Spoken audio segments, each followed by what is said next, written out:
Welcome to Online Connect at 51. We've been running a Connect group in midtown Manhattan for over a decade as part of C3Church Manhattan, and our goal, as the name implies, is to connect you to God and connect you to others. This video is a Bible study that is designed to accomplish the goals of Connect in an online forum. The intent is that you should form a group, whether it be by phone, video conference, instant messaging, or chat, and watch this together. At several points during the video, after a question has been asked, simply pause the video and communicate your answer to the group. To proceed, press play together and continue to the next question prompt. It doesn't matter if the answers to your question are right or wrong, the main purpose is participation and involvement with each other as we explore the Bible together. So the first question for your answer is this. Think of something that you've built. Now, what was the very first thing that you started with when you began building that thing? Some of you may have thought about building a business or building a model out of Lego. Others may have come up with more abstract interpretations like building a relationship or building a reputation. My first thought comes from the fact that my father's an architect and that's what I studied. And in architecture, any building, whether it be great or small, begins with the foundation, and the foundation must be solid to build upon.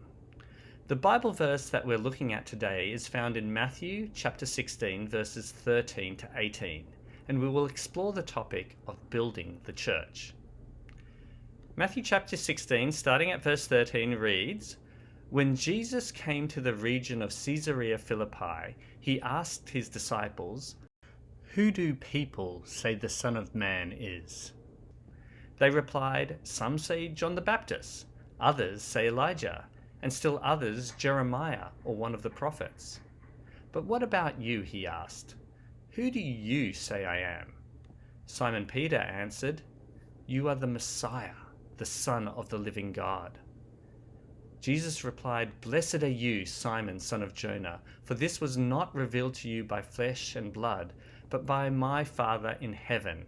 And I tell you that you are Peter, and on this rock I will build my church, and the gates of Hades will not overcome it.'" So the second question to share with each other is this. What do you think church is? Some of you may think church is a building. Church is a service that happens on Sunday, a series of songs and a sermon. The word church, as written in Matthew, is the Greek word ecclesia, which means a gathering of people. The word ecclesia would have been used for gatherings of people for political purposes, discussions, teaching, or, of course, religious worship. So when Jesus talks about building my church, he's talking about building up a gathering of people. Now, as we consider verse 18, which reads, "And I tell you that you are Peter, and on this rock I will build my church," the third question is this. What do you think is meant by the term "this rock" that the church is built upon? Pause for a moment and consider, what do you think this rock refers to? Now, some of you would know that the name Peter means rock, and that may lead to the assumption that the rock Jesus is building his church upon is Peter. This seems to make sense, right? Since Peter was one of the top leaders in the early church, he gave the first gospel presentation on the day of Pentecost, and he was a key figure in the early church. However, when we look more closely at the words here, do they reveal something different? What if I was to tell you that when Jesus says, "I tell you that you are Peter," the name Peter here is the word Petros, a masculine word that described a detached stone or a rock that can be moved. But when Jesus says, "upon this rock that the church is built on," the word here is Petra, a feminine word that typically describes an unmovable rock or a mass of connected rock. It is a word that would be used to describe a rock formation such as a cliff or sometimes even a cave. There's a deliberate difference in the words Petros and Petra. So the fourth question is revisiting the last one, but now knowing that Petros and Petra are two different words. So what do you think Petra could be referring to when Jesus is describing this rock that the church is built upon?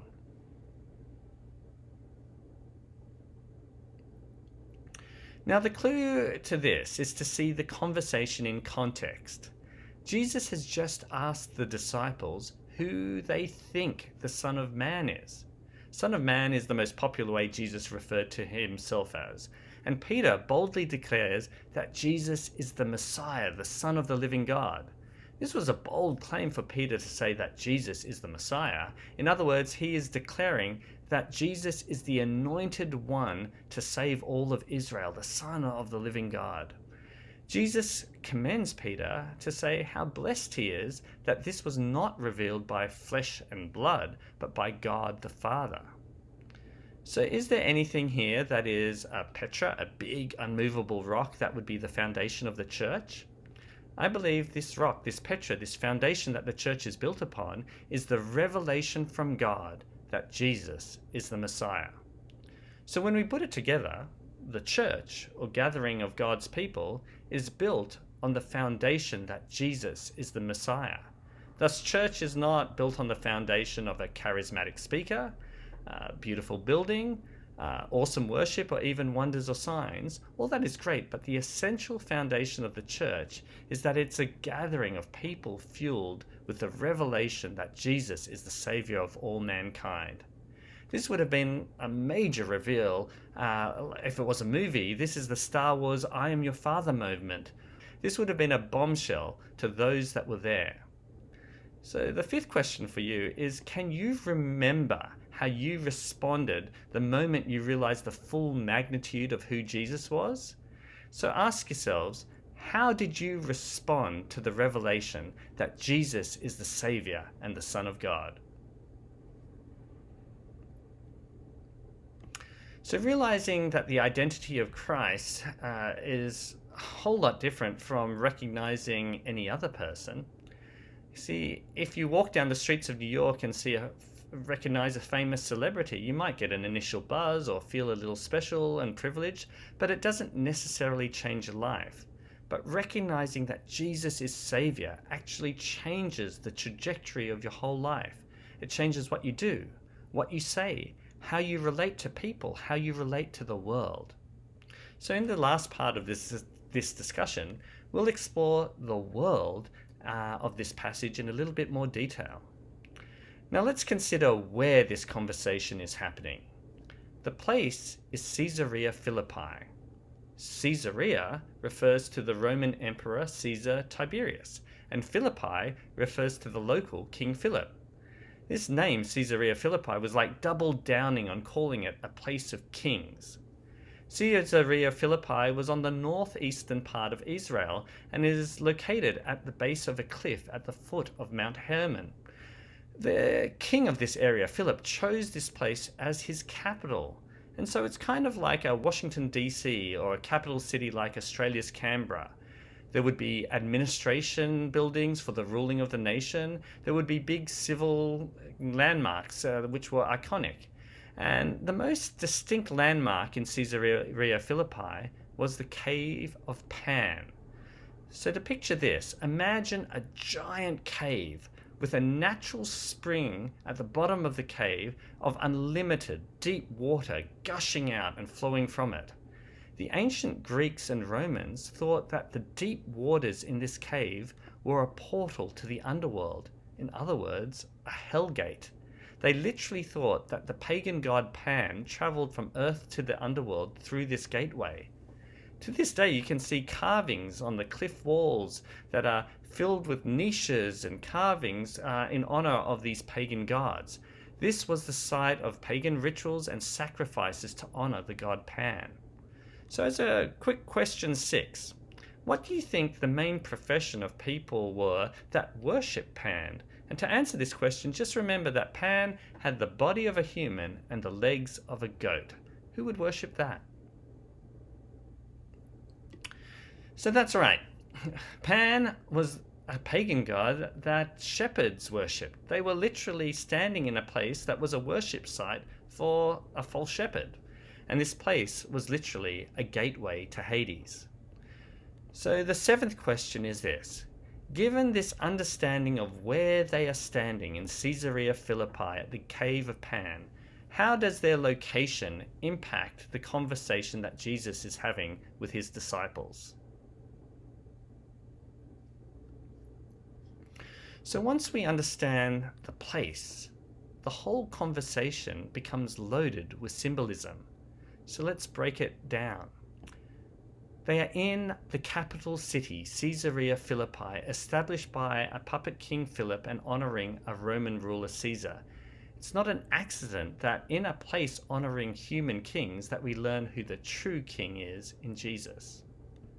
Next, they are in front of a worship site for the pagan god Pan, worshipped by shepherds. And so we get a contrasting image between a false shepherd and a false god Pan, and the good shepherd and the true God, Jesus. They are standing in front of a cave and a remarkably deep body of spring water that is considered a gateway to Hades. So when Jesus says that the gates of Hades will not prevail, he's quite literally referring to this place and everything that it represents. This place represents the powers of the world, the customs of this world, filled with moral corruption and powered by the spiritual forces from hell. So if you remember the meaning of the word Petra, which means a mass of connected rock, Petra was a word that would be used to describe a cliff or a cave. And this cave of Pan was literally formed at the base of a cliff. Could Jesus be meaning that upon this Petra, this cave, this place of pagan worship and symbol of ungodly values, is a place where the church will be built? So remembering that Petra is a massive connected rock, not just a lone dislocated Petros or stone. The Petra of the church is a mass of connected rocks. Some of these rocks are the disciples. Some are Jewish, some are Gentiles, some are Samaritans, some Roman, some Greek, and some from pagan backgrounds. The one thing in common of all of these rocks coming together is that the foundation is that Jesus is the Messiah. So I think it's no accident that they are at a rock formation that symbolized immorality and ungodliness, and Jesus says, on this rock, this Petra, I will build my church. The disciples must have been challenged with the idea that the gathering of God's people was to include those that are the people standing right at the gates to Hades. Those are the people that the disciples saw as sinful, immoral, and unclean, have a place in Jesus' church. So what does this mean to all of us?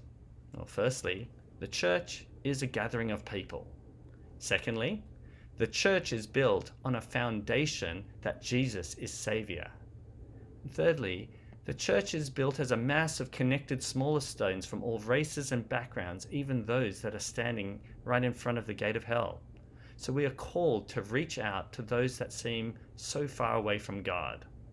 I know that once upon a time, I was about as far away from God as could be imagined. I was an atheist and a vocal enemy of God. But there were people just like you who are patient, kind, loving, and bold, and they drew me away from the gates of Hades and brought me into the church.